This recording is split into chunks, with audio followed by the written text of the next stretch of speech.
Aleluias, graças a Deus. Quem achou, diga glória. A Bíblia vai dizer, Evangelho segundo escreveu João, capítulo 20, seu versículo 30 e 31. Jesus, pois, operou também em presença dos seus discípulos muitos outros sinais que não estão escritos neste livro. Estes, porém, foram escritos para que creiais que Jesus é o Cristo, o Filho de Deus, e para que, crendo, tenhais vida em seu nome. Eu vou ler novamente esse verso 31.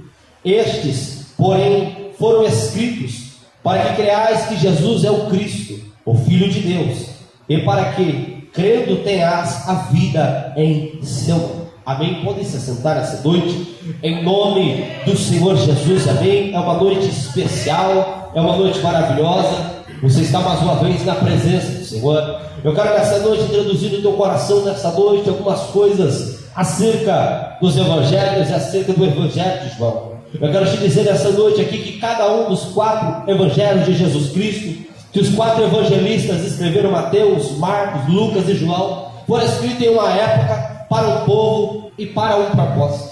Quando você entra para o evangelho de Mateus, o evangelho de Mateus foi escrito em uma época para um povo e apresentou a Jesus como rei. O evangelho de Marcos foi escrito em uma época para um povo e apresentou Jesus como servo. O evangelho de Lucas foi escrito para um povo em uma época e apresentou Jesus como Filho de Deus. Mas já o evangelho de João, este evangelho que nesta noite nós meditamos, foi escrito para um povo em uma determinada época, mas apresentando Jesus como Deus. E apresentando Jesus como Deus, Deus é aquele que faz milagres.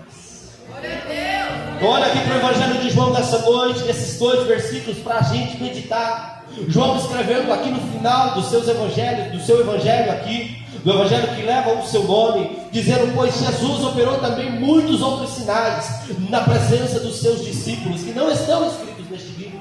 Agora estes sinais que aqui estão escritos neste livro, estão escritos aqui para um propósito, para que creiais que Jesus é o Cristo, e para que no seu nome vocês venham ter vida. Que vida, pregador? A vida eterna. Eu poderia nesta noite aqui caminhar diante deste evangelho e levar você a entender algumas coisas, mas o Espírito Santo coloca no meu coração como tema de acluir nessa noite, diante da meditação que vamos fazer, que Jesus é maior e que Jesus venceu. Eu entro para o capítulo 12 do evangelho de João e eu vou ver ali Jesus venceu ali um dia a lei da química. Por quê? Porque a Bíblia vai dizer no primeiro milagre que Jesus fez, que Jesus estava em casamento. A Bíblia vai dizer que lá no casamento aconteceu de faltar o vinho. E quando aconteceu de faltar o vinho, a mãe do nosso Senhor veio até ele e disse: acabou o vinho. A Bíblia vai dizer que Jesus virou ali para os serviçais e disse assim: enche essas 6 talhas de água, que era para a purificação dos judeus. E a Bíblia diz que aquelas 6 talhas de água se transformaram em vinho. A Bíblia diz que Jesus disse: pega agora que vocês encheram, leva até o mestre sala. E aí a Bíblia vai dizer que quando aquele homem vai experimentar daquele vinho, era o melhor vinho. Pregador, qual é a palavra? Deus pode pegar você nessa noite, a situação que você está passando, a situação que você está vivendo, e fazer um milagre tão grande na tua vida, que vai pegar e transformar da água para o vinho. Vai pegar você, quem sabe, no fundo do poço, vai pegar você nessa noite triste, desanimado, sobrecarregado, e vai fazer você uma pessoa feliz. Vai pegar você nessa noite, que entrou aqui nessa noite com dor e sai curado. Vai pegar você nessa noite, que entrou aqui por essas portas aqui, quem sabe, numa situação tão terrível, e vai transformar da água para o vinho. Pregador, só da água para o vinho não, porque o texto diz de Acruília que era o melhor vinho. Quando Deus opera na minha vida, quando Deus opera na tua vida, Ele não opera mais ou menos, Deus não opera de qualquer maneira, mas Deus opera da melhor maneira na tua vida. Pregador, o que Deus tem para a minha vida, Deus tem para a sua vida e para a minha vida o melhor dessa. Eu olho para esses milagres do evangelho de João e meu coração se enche através dessa mensagem nessa noite. Esses sinais foram escritos para que creiais que Jesus é o Cristo. Eu poderia nessa noite entrar no capítulo 4 do evangelho de João nessa noite e te apresentar Jesus mais uma vez, mostrando que Ele é maior, e Ele vencendo o que, pregador? Vencendo a distância. Porque a minha Bíblia vai dizer no capítulo 4 do evangelho de João que Jesus sai aqui de Caná da Galileia, onde a água virou vinho. E ele vai de volta para a Judéia. Ele volta dali 2 dias, já com ele para Caná da Galileia. E a Bíblia diz que tem um homem que tinha um problema dentro de casa. Tinha um oficial do rei que tinha um filho enfermo dentro de casa. Aonde o pregador? Lá em Cafarnaum. Ele vem até Caná da Galileia, se encontra com Jesus e ele implora para Jesus: Jesus, em casa o meu filho está enfermo, Jesus. Minha enfermidade é enfermidade de morte. Jesus, venha antes que meu filho morra. E aí Jesus vai virar para aquele homem e vai dizer assim: vai, o teu filho vive. Pregador, não entendi nessa noite. O filho daquele homem estava lá em Cafarnaum, o texto diz. O filho daquele homem estava a uma distância dos 35 quilômetros. Mas eu aprendo com esta passagem que para Jesus operar e Jesus fazer milagre, pode ser que esteja em Tabatinga, pode ser que está lá na tua casa, pode ser que está lá em outro estado, pode ser que está na penitenciária, pode ser que está no hospital. Através de você que Jesus toca lá e faz milagre. Por quê? Porque Ele é maior que qualquer distância. Ele pode fazer na tua vida. Ele pode, para que você creia que Jesus é o Cristo.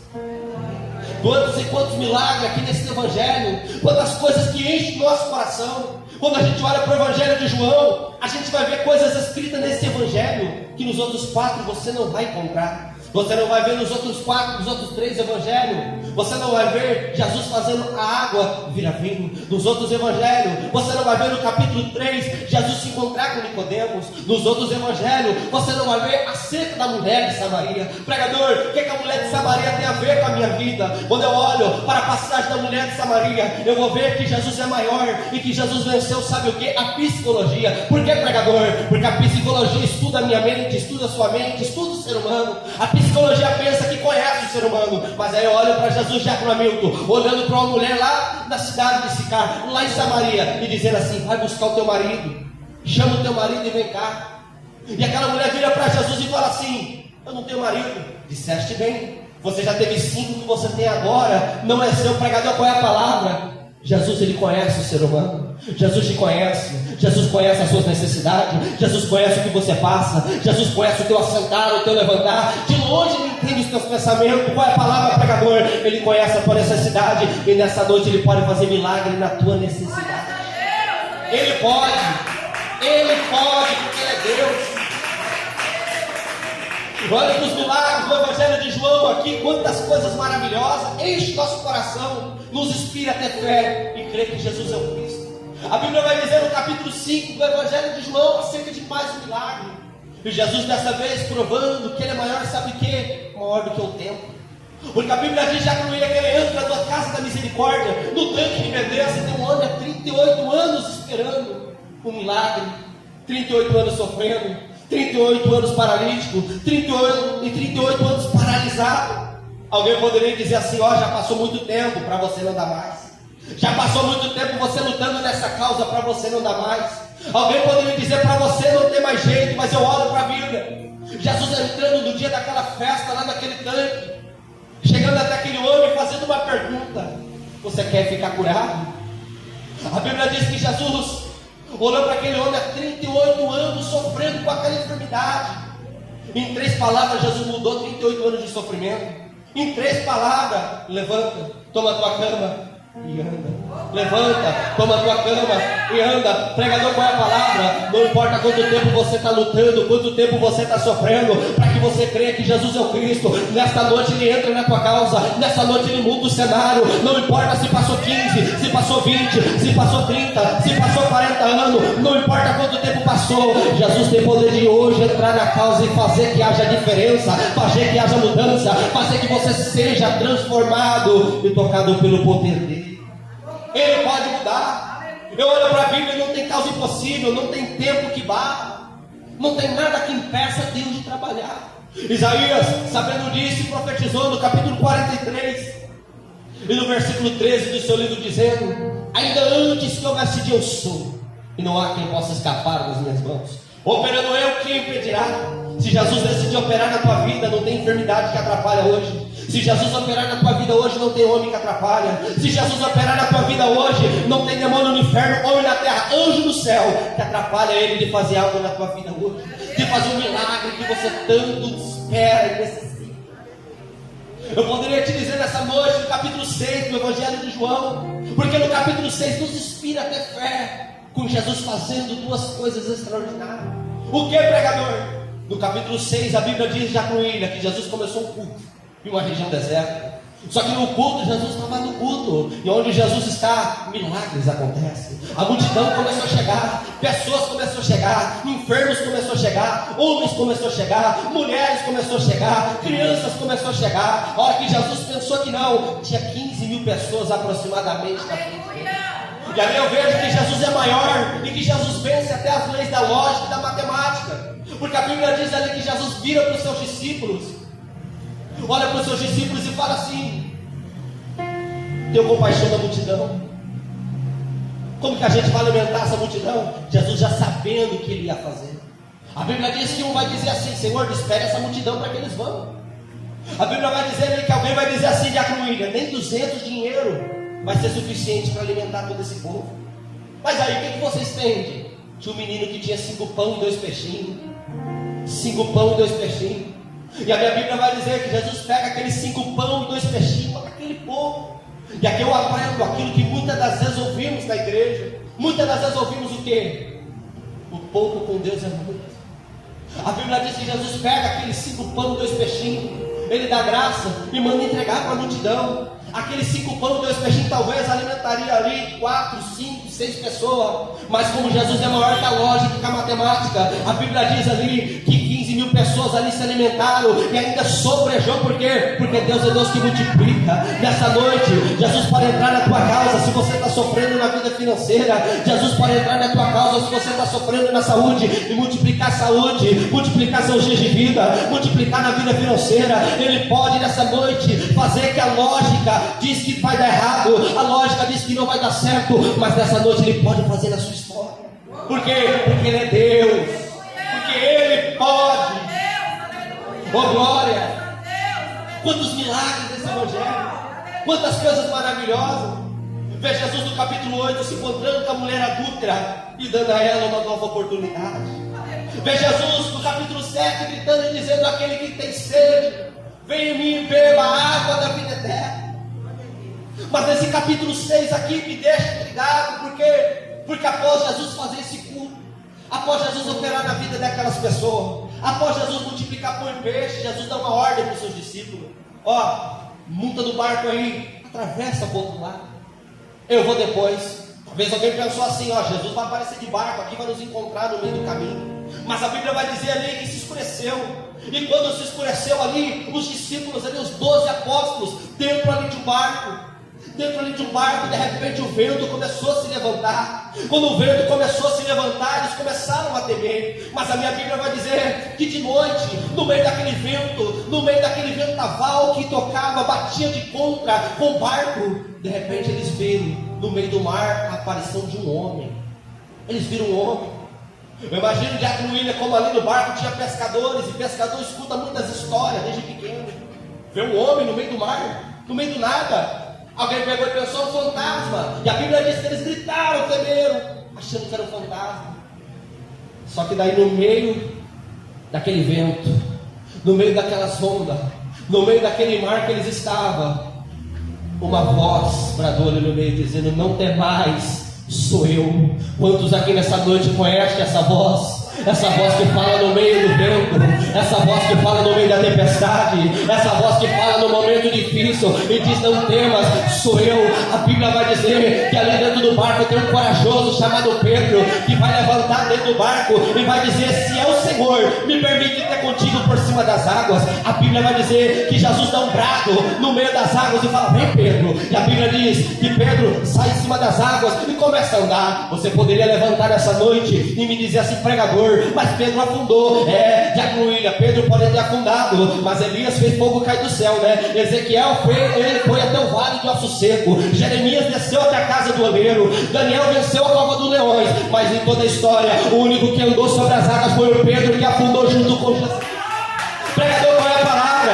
Se você crê que Jesus é o Cristo e que Ele pode fazer milagre na tua vida, a partir de hoje você tem um convite para viver o sobrenatural de Deus, coisas extraordinárias começar a acontecer na tua vida. Ei, não assusta não, se você vê coisa impossível acontecer na tua vida, é Jesus te convidando para andar por cima das águas, é Jesus te convidando para viver milagre. Para quê? Para que você creia que Ele é o Cristo. Oh glória! Louvado seja o nome deste Deus. Jesus é maravilhoso. Só que quando a gente chega no capítulo 9, a gente vai ver mais um milagre. A gente vai ver mais algo maravilhoso que Jesus fez. O que, pregador? Jesus dessa vez se encontrou com um homem que, se ele tinha 10, 20, 30, 40, 50, 60 anos, eu não sei, mas sei que todo o tempo da vida dele, Diaconisa Nilda, ele viveu nas trevas.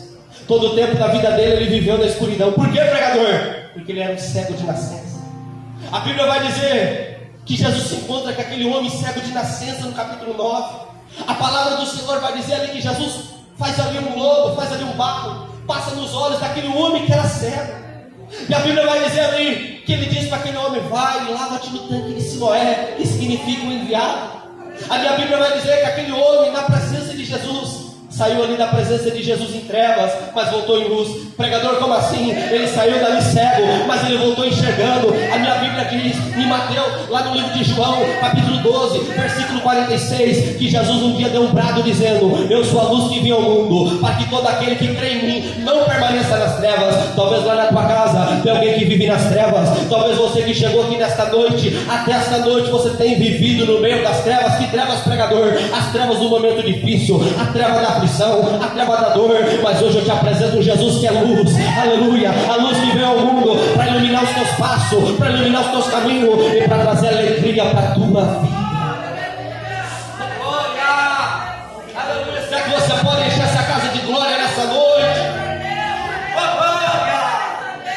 Ei, eu prego para você um Jesus que é luz. Aquele homem, todo o tempo da vida dele, ele esteve nas trevas, na escuridão, até que Jesus chegou. Não é diferente na tua vida. Até o dia que nós se encontramos com Jesus, nós andávamos nas trevas, nós andávamos no pecado, mas a minha Bíblia vai dizer que nós se encontramos com Jesus, e Jesus é a luz da vida eterna. Eu poderia te dizer de Salmos nesta noite, porque João disse no capítulo 1 que Jesus é a palavra, e lá em Salmos vai dizer que a tua palavra é lâmpada para os meus pés e luz para o meu caminho. Oh, glória! Louvado seja o nome deste Deus. Eu preciso caminhar nessa noite aqui. Mas Jesus pode fazer coisas tão tremendas na vida dos seres humanos, A Bíblia diz que lá no capítulo 4, quando Jesus pegou, curou o oficial, o filho do oficial, o texto diz assim: vai, o teu filho vive. E lá diz assim, Diaconia, e ele creu na palavra. Ele creu na palavra. Quando você crê, a gente vê a glória de Deus. Quando a gente crê, coisas extraordinárias acontecem. Sabe o que é o mais lindo daquele texto lá no capítulo 4? É que quando aquele homem creu na palavra, ele voltou de Acruília. Ele voltou de volta para sua casa, ele voltou para Cafarnaum. Ele pegou a estrada de 35 quilômetros de caminhada, ele voltou. No meio do caminho os servos se encontraram com ele. E quando os servos se encontraram, o teu filho foi curado, teu filho vive. Que hora foi? 7 horas, a hora que Jesus falou, teu filho vive. Pregador, não entendi. Agora é 8h30 da noite, você está no culto, e pode ser que agora 8h30 da noite lá na tua casa tem um milagre acontecendo. Pode ser que lá na tua casa agora tem algo acontecendo sobrenatural. Pode ser que lá do teu parente distante tem algo acontecendo. É carnaval, Deus pode estar dando livramento, Deus pode estar guardando de acidente, Deus pode estar guardando de toda a peste da terra. Por quê? Porque você está na presença de Jesus. Aleluia. É lindo olhar para a Bíblia, olhar para o Evangelho de João, porque tem coisas aqui muito tremendas. Eu poderia te falar que no capítulo 10 e no versículo 9, Jesus falou que Ele é a porta. Ele é a porta da salvação. Ele falou: eu sou a porta, aquele que entrar por mim salvar-se-á, sairá e achará pastagem, ou seja, novos caminhos. Mas eu quero te falar nessa noite do capítulo 11. O que tem no capítulo 11, pregador? No capítulo 11, o amigo de Jesus morreu. No capítulo 11, o amigo de Jesus, aquele que Jesus ia na casa dele, sentava na mesa dele, andava com ele, morreu. Somente João registra esse texto, somente João registra essa passagem, esse milagre. Porque a minha Bíblia vai dizer que avisaram Jesus que Lázaro estava doente, mas Jesus esperou ele morrer. Passar um dia, passa 2, passa 3, passa 4, para ir visitar o amigo dele. Quando perguntaram acerca dele, a Bíblia diz que Jesus foi até Betânia, chegou lá no 4º dia. Quando ele chegou lá no quarto dia, lá pediu para ir até onde ele estava, lá tinha uma pedra, porque o homem já estava morto. E aqui eu aprendo mais uma vez Jesus vencendo uma coisa. Vencendo o que, pregador? Vencendo a biologia. Por que vencendo a biologia? Porque a biologia vai dizer que no primeiro dia que uma pessoa morreu, a pessoa é um corpo fresco. No segundo dia a pessoa começa a inchar. No terceiro dia a pessoa começa a se decompor. O que significa, pregador? Significa que a partir do primeiro dia a coisa já estava difícil. No segundo dia piorou. No terceiro dia já não tinha mais jeito, não tinha como. Aí Jesus espera o quarto. Quando não tinha mais jeito, nem para a tradição judaica que dizia que em 3 dias uma pessoa podia vir a ressuscitar. Jesus espera o quarto dia, quando o homem já estava se decompondo, quando já não tinha mais jeito, quando a carne começou a se derreter. Para quê? Para chegar lá e mostrar que ele é maior que a opinião humana, é maior que aquilo que o ser humano fala, ele é maior. A minha Bíblia diz que Jesus chegou lá e disse assim: retira a pedra. Quando retirou a pedra, alguém falou: já cheira mal. Por que cheira mal? Porque já está se decompondo, porque já não tem mais como, Jesus, porque já não tem mais jeito. Mas é lindo de acruída, porque entre a opinião do ser humano e entre a opinião de Deus, eu fico com a opinião de Deus. A opinião do homem está fedendo, já cheira mal, não tem como, não tem jeito. E a opinião de Deus? A opinião de Deus é Lucas 1,37, porque para Deus nada é impossível. A opinião de Deus é Lucas 18,27, porque as coisas impossíveis aos homens é possíveis a Deus. A minha Bíblia diz que o defunto de 4 dias está dentro da sepultura, tirou a pedra, está fedendo, está cheirando mal. Jesus deu um brado dizendo: Lázaro, defunto de 4 dias, sai para fora, porque eu sou maior que a opinião do homem, sou maior que a ciência. Aleluia! Louvado seja o nome deste Deus. Jesus é maior. Se Jesus pode fazer esses milagres, o que ele não pode fazer na sua vida? Se Jesus pode fazer essas coisas sobrenatural, o que ele não pode fazer na sua vida? O que ele não pode fazer? Mas é preciso você crer, porque o texto diz aqui: esses, porém, foram escritos para que creais que Jesus é o Cristo, o Filho de Deus, para que crendo tenhais a vida em seu nome. O fundamento do Evangelho de João é apresentar os milagres, falar que Jesus é o Cristo e fazer que o povo venha a crer, e crendo venha até a vida eterna. É João que vai escrever no capítulo 1, nos versículos 11, 12 e 13. Jesus veio para os que eram seus, mas os seus não o receberam. Mas olha aqui todos aqueles que o receberam. Olha aqui todos aqueles que o receberam. Todos aqueles que o receberam, deu-lhes o poder de serem feitos filhos de Deus. Não pela vontade do homem, não pela vontade da carne, não pela vontade do sangue, mas de Deus. Ei, porque você creu em Jesus, porque você creu que Jesus é o Cristo, você é filho de Deus. E deixa eu te dar uma notícia: filho de Deus tem herança. Qual é a herança do Filho de Deus, pregador? É o céu, é as ruas de ouro. Aleluia, louvado seja o nome do Senhor. A herança dos filhos de Deus é o céu. Mas eu tenho que andar aqui nessa noite, eu ainda quero te dizer ainda, dentro do Evangelho de João, mais 3 vezes que Jesus provou que ele é maior e que ele venceu. Aonde, pregador? Aonde mais Jesus provou que ele é maior e que ele venceu? Eu poderia te contar do capítulo 13. No capítulo 13 de Acronildo, Jesus provou que a pessoa mais humilde que pisou nessa terra, o nome dele era Jesus de Nazaré. Por quê? Porque Jesus sendo Deus, Jesus sendo todo poderoso, Jesus sendo aquele que abriu o olho dos cegos, levantou coxos, paralíticos, aleijados, é o Jesus que chegou diante dos discípulos. Eu imagino ele pegando uma cadeirinha de acrílico, pegando uma bacia com água e um pano, falou: ó, põe seu pé aqui que eu vou lavar a parte mais suja do ser humano, que é o pé. Jesus lavou o pé dos seus discípulos. Pregador, o que você quer dizer com essa palavra? Jesus foi o homem mais humilde que teve essa terra, mas ele fez isso para nos deixar exemplo, para que nós venhamos ser humildes também. Mas o que eu quero chamar a tua atenção no Evangelho de João é no capítulo 19, porque o capítulo 19 e o capítulo 20 do Evangelho de João é o que permite eu e você estar aqui. O que tem lá no capítulo 19 e no capítulo 20, pregador? Que milagre que Jesus fez? Eu vou te contar do sofrimento dele, porque a minha Bíblia vai dizer que ali desde o Getsemane até Jesus está no alto da cruz, Jesus está derramando sangue por mim e por você. Jesus está suando gotas de sangue no Getsemane. Jesus está sofrendo ali, sendo chicoteado pelo azorrague. Sangue está caindo. Jesus é recebido uma coroa de espinhos na sua cabeça. Sangue está caindo. caminho. Jesus anda naquela via dolorosa, carregando aquela cruz, sobe uma cruz, é preso a mão esquerda, é preso a mão direita, é preso os pés, o sangue está sendo derramado por mim, por você, pregador. E daí? Que a minha Bíblia diz que a sexta hora, meio-dia, houve trevas. É um dia que o passarinho não estava cantando, é um dia que as aves não estavam voando. Foi um dia triste, porque o príncipe da paz estava em cima de uma cruz. O príncipe da luz estava em cima de uma cruz. A Bíblia vai dizer ali que às 3 horas da tarde, esse Jesus que estava sangrando por mim e por você, deu um brado na cruz dizendo assim: Pai, está consumado, a ti entrego o meu espírito. E expirou, pregador. E daí que quando Jesus expirou em cima daquela cruz, ele mostrou que ele é maior, e mostrou que ele venceu o pecado, porque a minha Bíblia diz que ele não tinha pecado. Como ovelha muda, foi entregue ao matadouro por mim e por você. Jesus venceu o pecado. E aí é que se cumpre aqui: para que crendo tenhas a vida em seu nome. Porque Jesus venceu o pecado, eu e você temos a oportunidade de salvação, porque a Bíblia diz que todos pecaram, todos estavam destituídos da glória, mas Jesus venceu o pecado para que eu e você viemos morar na glória com Ele. Jesus venceu o pecado. Jesus é maior que o pecado. Ele venceu em cima daquela cruz, ele derramou sangue. Foi um sacrifício perfeito, pagou a dívida que a humanidade deixou. O primeiro Adão trouxe o pecado para o mundo, o segundo Adão trouxe o perdão dos pecados para o mundo. É tão lindo olhar isso, porque de acordo com Romanos 5 e 8, isso é prova de amor. Porque a Bíblia diz assim que alguém poderia, quem sabe, morrer por um justo, mas Deus prova o seu amor para conosco, que nós ainda sendo pecadores, ainda assim, Jesus morreu na cruz por nós.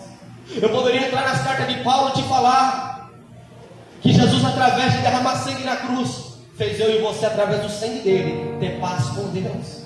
Mas eu quero encaminhar essa mensagem para não terminar, porque eu quero orar nessa noite. A Bíblia diz que ali às 3 horas da tarde, quando Jesus ali deu aquele brado em cima da cruz de Acruíno, ali às 3 horas da tarde, diz que está consumado, expirou, Jesus morreu. Tinha alguém ali que é temido pela humanidade, que estava ali, irmão de Deus. Quem, pregador? A entidade mais temida pela humanidade, a morte, estava ali. Porque tinha um ladrão à esquerda, um ladrão à direita, e Jesus estava ali. Eles iriam morrer. A morte estava ali. A morte estava ali esperando o meu Cristo, esperando o seu Cristo, esperando Jesus. A morte estava ali. Só que a minha Bíblia vai dizer que mais uma vez meu Jesus é vencedor, que mais uma vez o meu Jesus é maior que o pecado, venceu o pecado, mas também venceu a morte. Por que, pregador? Porque a minha Bíblia vai dizer que isso era sexta-feira, primeiro dia, sexta-feira, passou o segundo dia, o sábado, e chegou o terceiro dia, e a minha Bíblia vai dizer, e despontando o primeiro dia da semana, e se eu fosse você, se preparava nessa noite para adorar a Deus, despontando o primeiro dia da semana, o terceiro dia, a minha Bíblia diz que Maria Madalena, Salomé e Maria, mãe de Tiago, foram ao sepulcro, e quando elas estão indo para o sepulcro de Acruília, tem um questionamento: o que a gente vai fazer quando chegar lá por causa da pedra? Aleluia! Como a gente vai tirar a pedra? Mas a minha Bíblia diz que quando ela chega lá no sepulcro onde Jesus estava, a sepultura de Jesus, o anjo do céu desceu revolvendo a pedra, e a minha Bíblia diz que ele chega lá, olha para a sepultura e não encontra Jesus. Quando elas não encontram Jesus, elas começam a chorar. E quando elas começam a chorar, se eu fosse você, se preparava para adorar nessa noite. 2 homens de veste resplandecente se apresentam diante delas e faz uma pergunta: porque vocês estão procurando o vivente entre os mortos? Ele não está aqui, porque ele venceu a morte, ele ressuscitou. Aleluia! Ele ressuscitou. Jesus venceu o pecado, Jesus venceu a morte por mim e por você. Aleluia!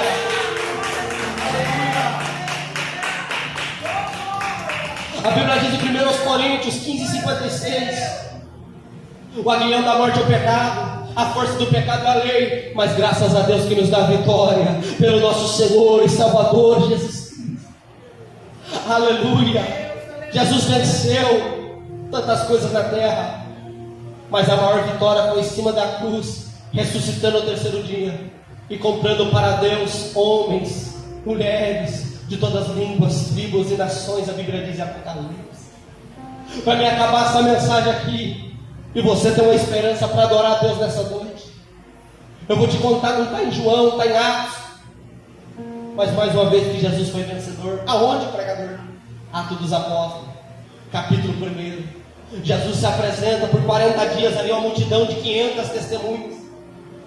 E a minha Bíblia vai dizer que após Jesus se apresentar as 40 testemunhas ali, 40 dias, aquelas 500 testemunhas, Jesus está dando as suas últimas instruções aos seus discípulos, dizendo assim: não muito depois desses dias, vocês vão ser batizados com o Espírito Santo, e ser-me-eis testemunha, tanto em Jerusalém, Samaria, toda a Judéia, e até os confins da terra. Só que aí é onde que está, pregador? O que Jesus venceu aí? A minha Bíblia diz que Jesus venceu ali a lei da gravidade, porque ele está ali no meio daquela multidão de acomida, e de repente o meu Jesus começou a se elevar, começou a se elevar, começou a se elevar. Assim como você nessa noite pode, quem sabe, olhar para cima nessa noite e pensar: Jesus foi subindo. A Bíblia diz que Jesus foi para cima das nuvens, e quando Jesus foi subindo para cima das nuvens, aqueles homens estão parados olhando, 2 homens de vestes resplandecentes se apresentam dizendo assim: isso é a esperança da igreja.